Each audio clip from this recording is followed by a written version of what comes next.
दो अमीर और दो गरीब बहू का 15 अगस्त। है रीत जहाँ की प्रीत सदा, मैं गीत वहाँ के गाता हूँ। भारत का रहने वाला हूँ, भारत की बात सुनाता हूँ।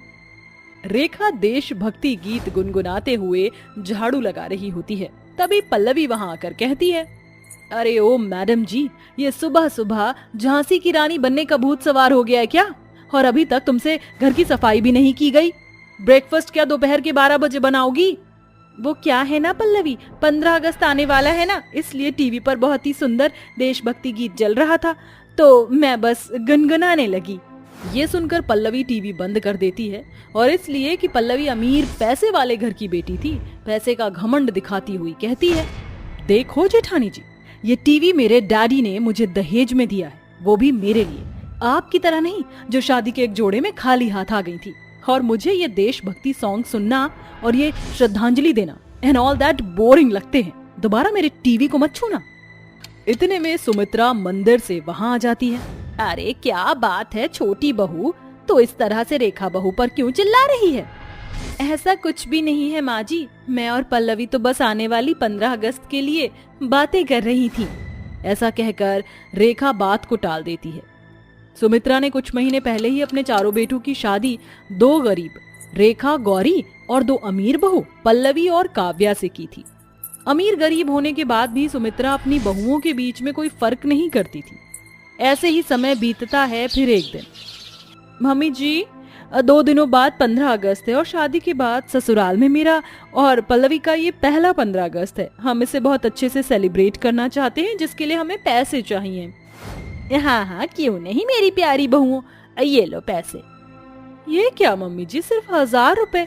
इतने से पैसों में हम 15 अगस्त कैसे सेलिब्रेट करेंगे? इससे अच्छा तो मैं अपने डैडी को फोन लगाकर पैसे मांग लूंगी। काव्या बहू, हर बात में अपने मायके वालों को फोन लगाना ठीक नहीं। तुम्हें पैसे चाहिए ना, ये लो तिजोरी की चाबी, जाकर ले लो पैसे। Thank you so much mummy ji. Sumitra किसी भी कीमत पर अपने घर की बिखराव नहीं चाहती थी, इसलिए वह अपनी अमीर बहुओं को पैसे दे देती है।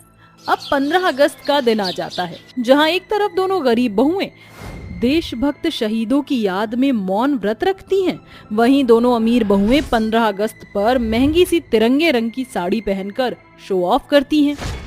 वाओ काव्या, ये साड़ी हम दोनों के ऊपर कितनी अच्छी लग रही है। चलो अब दोनों जल्दी से मेकअप कर लेते हैं।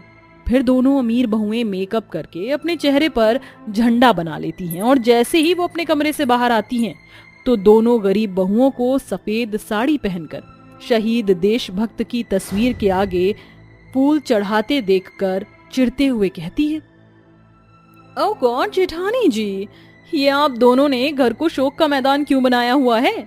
और 15 अगस्त जैसे जॉयफुल डे में तुम दोनों ने ये सफेद साड़ी क्यों पहनी हुई है? देवरानी जी, हम दोनों शहीद देशभक्तों को श्रद्धांजलि दे रहे थे, क्योंकि आज पूरा देश 15 अगस्त की जो खुशियां मना रहा है वो इन जैसे देशभक्त की वजह से है, जिन्होंने अपनी जान देकर इस देश को और हमें बचाया है। ओह प्लीज, तुम दोनों अपना ये सस्ता सा भाषण बंद करो, ये लाल किले का मंच नहीं है, समझी? सारा मूड स्पॉइल कर दिया। हम दोनों छत पर जा रहे पतंग उड़ाने, हमारे लिए ये छोड़कर जल्दी से पकौड़े बनाकर ऊपर ले आना। इसके बाद दोनों अमीर बहुएं छत पर जाकर पतंग उड़ाने लगती हैं और स्नैपचैट पर ढेर सारी फोटोज अपलोड करके 15 अगस्त पर अपनी अमीरी का शो ऑफ करती हैं। वहीं दोनों गरीब बहुएं शहीद देशभक्तों के लिए भूखे प्यासे रहकर उन्हें श्रद्धांजलि देती हैं। रेखा, ऑर्फनेज के गरीब बच्चों को देने के लिए सब कुछ रख लिया ना? हाँ रख लिया है, और बच्चों के लिए ढेर सारे लड्डू और समोसे भी बनाए हैं। अब चलो चलते हैं। दोनों गरीब देशभक्त बहुएं गरीब अनाथ बच्चों के लिए बहुत कुछ लेकर अनाथ आश्रम आती हैं और 15 अगस्त का पूरा दिन उनके साथ बिताती हैं। वहीं सारा दिन पतंग उड़ाने और मस्ती करने के बाद पल्लवी काव्या से कहती है, काव्या, मैं पतंग उड़ा उड़ा कर बोर हो गई हूँ। वैसे आज 15 अगस्त है तो सारी सड़क एकदम खाली होगी, क्यों ना हम दोनों इंडिया गेट चले? ओके चलते हैं। दोनों अमीर बहुएं महंगी सी गाड़ी में बैठकर इंडिया गेट चली आती हैं, जहां 15 अगस्त पर ढेर सारे फौजियों की परेड चल रही होती है। तभी राजू और सोनू नाम के दो गरीब बच्चे फटे चिटे कपड़े पहने पल्लवी और काव्या के पास आ जाते हैं और भूख भरी नजरों से उन दोनों को देखते हुए कहते हैं, आंटी आंटी, हम दोनों बच्चों को बहुत जोरों से भूख लगी है, कुछ खाने को दे दो ना। हाँ आंटी, हमने कई दिनों से कुछ भी नहीं खाया है, हमें खाना खिला दो। उन दोनों बच्चों की गरीब हालत देखकर पल्लवी और काव्या गुस्से से चिढ़कर उन्हें दूर धक्का मार देती हैं। दो कौड़ी के गरीब बच्चे, तेरी हिम्मत कैसे हुई अपने गंदे हाथों से हमें छूने की? चल भाग यहाँ से। आंटी हमें मत भगाओ, हम बहुत भूखे, हमें थोड़ा सा खाना खिला दो। ढीठ भिखारी कहीं का, तुझे एक बात में समझ में नहीं आती, चल भाग यहाँ से। ऐसा कहते हुए काव्या उस बच्चे को जोर से थप्पड़ मार देती है। तभी वहां से गुजर रही गरीब बहुएं उन्हें ऐसा करते हुए देखकर भागकर वहां आती हैं। अरे ये तो सोनू और राजू हैं, ऑर्फनेज के बच्चे। देवरानी जी, ये आप दोनों बेचारे इन मासूम बच्चों को क्यों मार रही हैं? और राजू, सोनू, तुम यहाँ कैसे आए? गौरी आंटी, उस दिन हम दोनों कटी हुई पतंग के पीछे भागते भागते आ गए थे और हम खो गए, और तब से हमने कुछ भी नहीं खाया है, बहुत भूख लगी है। उन बच्चों की बिगड़ी हुई हालत देखकर उन गरीब बहुओं की आंखों में आंसू भर आते हैं और वो उन्हें गले से लगा लेती है। राजू, सोनू, तुम बिल्कुल चिंता मत करो, तुम दोनों को भूख लगी है ना, हम तुम्हें खाना खिलाएंगे और ढेर सारी पतंगे भी दिलाएंगे। हाँ हाँ, क्यों नहीं, हमारी गरीब जेठानियों, पैसा तो फ्री फंड का आ रहा है, जितना खाना है इन भूखे भिखारियों को जी भर कर खिलाओ, ये तो तुम्हारे रिश्तेदार लग रहे हैं ना। बस करो पल्लवी, तुम दोनों जानते भी हो ये बच्चे किसके हैं? ये अनाथ बच्चे जो तुमसे खाना मांग रहे थे, ये उन शहीद फौजियों के बच्चे हैं जिनके पिता इस देश के गौरव और इस भारत की मिट्टी को बचाने के लिए खुशी खुशी कुर्बान हो गए। इसलिए आज इनके आगे पीछे कोई नहीं है और ये बच्चे अनाथ हैं। मगर ये भी सच है कि आज इन बच्चों के शहीद फौजी पिता के कारण ही तुम दोनों 15 अगस्त की खुशी और ये दिन देख पा रही हो। देखो इनकी मासूम शक्ल को, क्या इन बच्चों के लिए तुम्हारा हमारा कोई फर्ज नहीं बनता? 15 अगस्त पर झंडे वाली साड़ी पहनकर 4 तस्वीरें अपलोड करने से कोई देशभक्त नहीं बनता। रहने दो गौरी, ये बातें इनकी समझ में नहीं आएंगी, इन्हें तो बस अपनी अमीरी का सिर्फ और सिर्फ शो ऑफ करना आता है। गरीब बहुओं की फटकार सुनकर दोनों अमीर घमंडी बहुओं का सर झुक जाता है और वो उन गरीब बच्चों के सामने हाथ जोड़कर अपने किए पर पछताते हुए कहती हैं, हमें माफ कर दो बच्चों, हमने तुम्हें गरीब और जाने क्या क्या कहा। जेठानी जी, आप दोनों का बहुत बहुत शुक्रिया, आज आपने हमारे सोए हुए जमीर को जगा दिया। आज हमें 15 अगस्त का मोल और मतलब पता चल गया है। आखिर में चारों अमीर गरीब बहुएं साथ मिलकर उन अनाथ बच्चों के 15 अगस्त को खुशियों से भर देती हैं और अगले साल दोनों अमीर बहुएं गरीब बहुओं की तरह शहीद देशभक्त को पूरे दिल से श्रद्धांजलि देती हैं और 15 अगस्त पर गरीब बच्चों को कपड़े, मिठाइयाँ, पतंग बांटती हैं। देखो काव्या, ये बच्चे कितने खुश लग रहे हैं। हाँ पल्लवी, मगर इनसे ज्यादा खुशी तो मुझे हो रही है जो आज हम दोनों ने अपनी अमीरी का सही इस्तेमाल करके इन गरीब बच्चों के लिए खुशियाँ खरीदी हैं। सच में तुम दोनों को इतना बदला हुआ देखकर बहुत खुशी हो रही है। आज सही अर्थों में तुम्हें 15 अगस्त का मोल पता चल गया है। आखिर में चारों अमीर गरीब बहुएं साथ मिलकर 15 अगस्त के खुशियों भरे दिन में अपने पति और सास के लिए अच्छा अच्छा खाना बनाकर उन्हें खिलाती हैं। ये कहानी है गायत्री देवी के परिवार की, जो नया गांव में अपने तीनों बेटों मंटू, अनूप, गोपाल और 2 बहू कजरी और चंदा के साथ रहती थी। प्रणाम माँ जी, ये लीजिए चाय। क्या बात है चंदा बहू, आज बड़ी ही सुबह चाय ले आई। अभी तो 6 ही बज रहे हैं। वो का है ना माँ जी, आज बिजली ने सुबह 5 बजे ही गोबर कर दिया था। अब गोबर देते ही उसके पेट में भूसा खाने की कबड़ी मच गई, तो हम उसको भूसा खिलाए, तभी लगे हाथ बिजली सुबह ही दूध दे दी। हाय दैया, माँ जी हम तो चूल्हा जला कर आए हैं, अगर आज बुझ गया तो ससुरी डबल मेहनत करनी होगी। हम जात है माँ जी। फिर कजरी और चंदा आंगन में मिट्टी के चूल्हे पर खाना बनाने लगती है। तभी उनका देवर मंटू उनके पास आता है। गुड मॉर्निंग चंदा भाभी, गुड मॉर्निंग कजरी भाभी। वेरी गुड मॉर्निंग मंटू देवर जी। मेरी प्यारी भाभी, आज खाने में क्या बना रही हैं? हम बनावत है दाल चावल और रोटी भी।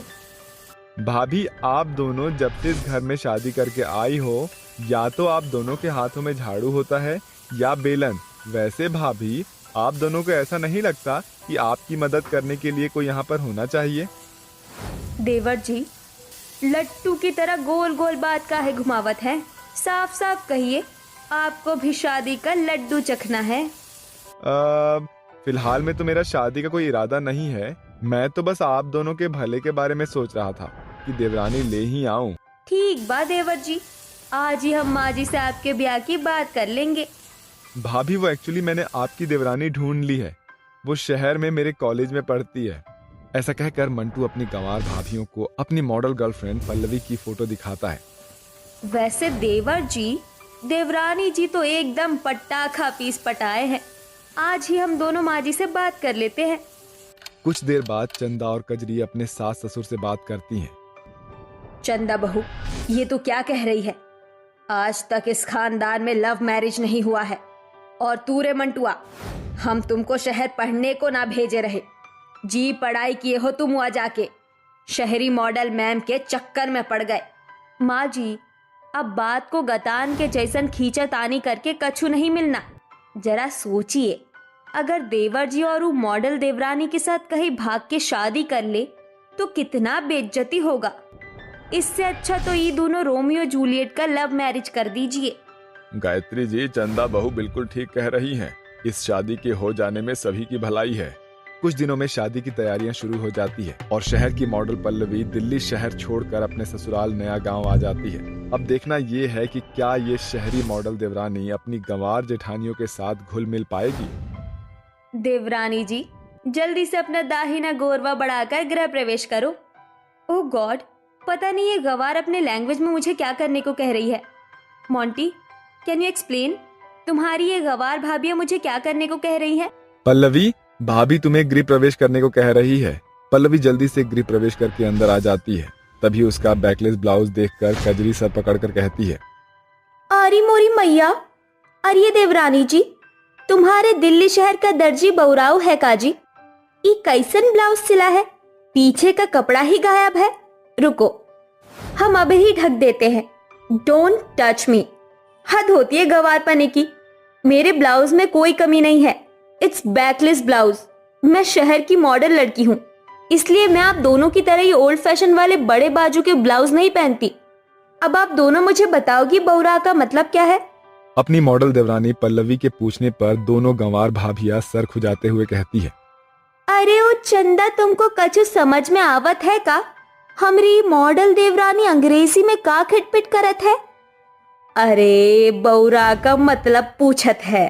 अरे अब आपस में ही खुसर पुसर करती रहोगी या बताओगी भी? बतावत है देवरानी जी, बौरा माने मंद बुद्धि होत है। अंग्रेजी में बोले तो मेंटल। मोंटी, पता नहीं तुम अपनी गवार भाभियों के साथ कैसे रहते हो। इन्हें समझा दो, आगे से अपनी ये गवारों वाली डिक्शनरी मेरे आगे ना खोले। इस तरह से मॉडल पल्लवी कजरी और चंदा को गंवार के ताने देकर घमंड दिखाकर अपने कमरे में चली जाती है, जहां पल्लवी का पति उससे कहता है, पल्लवी, तुम्हें इस तरह से कजरी भाभी और चंदा भाभी से बात नहीं करनी चाहिए थी। तुम्हें पता है उनके कारण ही हमारी शादी हो पाई है। ओ प्लीज मोंटी, अगर तुम मेरे सामने अपनी गवार भाभियों की तरफदारी करने आए हो तो मुझे उनके बारे में कुछ नहीं सुनना है। मैं थक गई हूँ और अभी मुझे सोना है।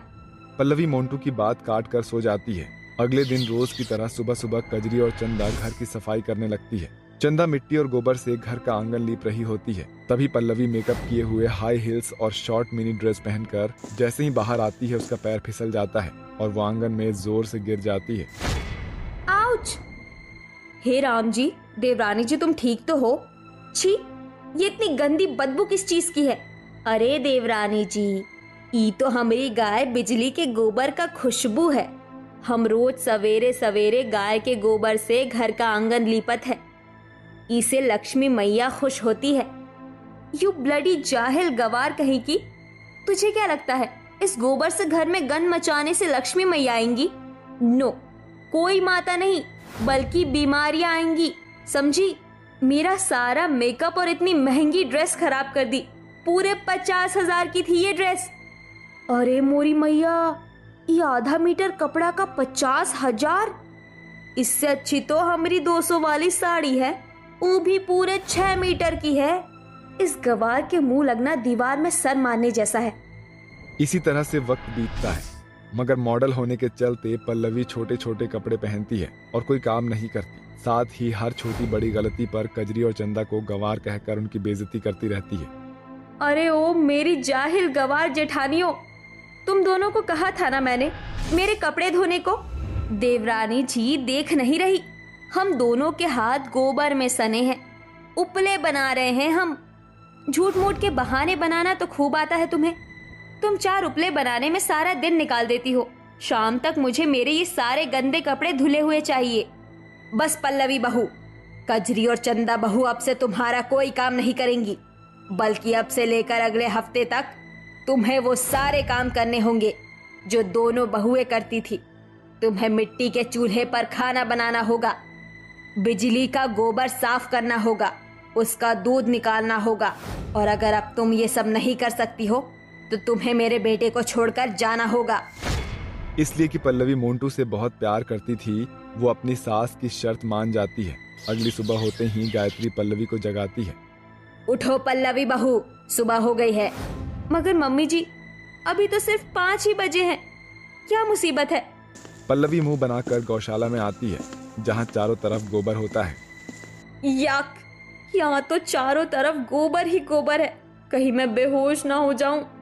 फिर पल्लवी जल्दी से अपने कमरे से परफ्यूम लेकर आती है और पूरे गौशाला में परफ्यूम लगा देती है। तभी गाय अपनी पूंछ उठा देती है। अब इस गाय की भैंस की आंख, इसने पूंछ क्यों उठा ली?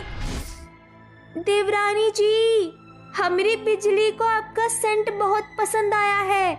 ओके, पूंछ माँ परफ्यूम छिड़क दो। पल्लवी जल्दी से उस गाय को परफ्यूम लगाकर गोबर साफ कर देती है, जिसमें जैसे बहुत घिन आता है। मगर जैसे ही वो गाय का दूध निकालती है, तभी वो उसे दुलत्ती मारती है।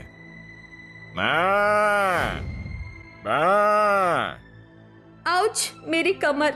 बिजली की बच्ची, पता नहीं चंदा भाभी और कजरी भाभी इसे कैसे हैंडल करती थी। दूध निकालने के बाद पल्लवी पूरे घर की साफ सफाई करके बुरी तरह से थक जाती है। अरे पल्लवी बहू, तू तो इतने में ही थक गई, अभी तो खाना बनाना बाकी है। जी मम्मी जी। फिर पल्लवी मिट्टी के चूल्हे पर खाना बनाना शुरू करती है और हेलमेट लगाकर खाना बनाती है, मगर बार बार चूल्हा बुझ जाता है। इस वजह से वो चिढ़कर कहती है, पिछले 3 घंटे से मैं इसी में लगी हुई हूँ, मगर अभी तक मैं सब्जी भी नहीं बना पाई। तभी अचानक से चूल्हे में जल रही आंच की एक लकड़ी बाहर आ जाती है, जिससे पल्लवी का हाथ जल जाता है। ये देखकर गायत्री, चंदा और कजरी उसके पास आती है। देवरानी जी, तुम ठीक तो हो? चंदा, तुम देवरानी जी का ध्यान रखो, हम कोलगेट लेकर आवत है। कजरी जल्दी से पल्लवी के जले हुए हाथों पर कोलगेट लगा देती है और पल्लवी अपने किए पर पछताते हुए कहती है, कजरी भाभी, चंदा भाभी, प्लीज आप दोनों मुझे माफ कर दीजिए।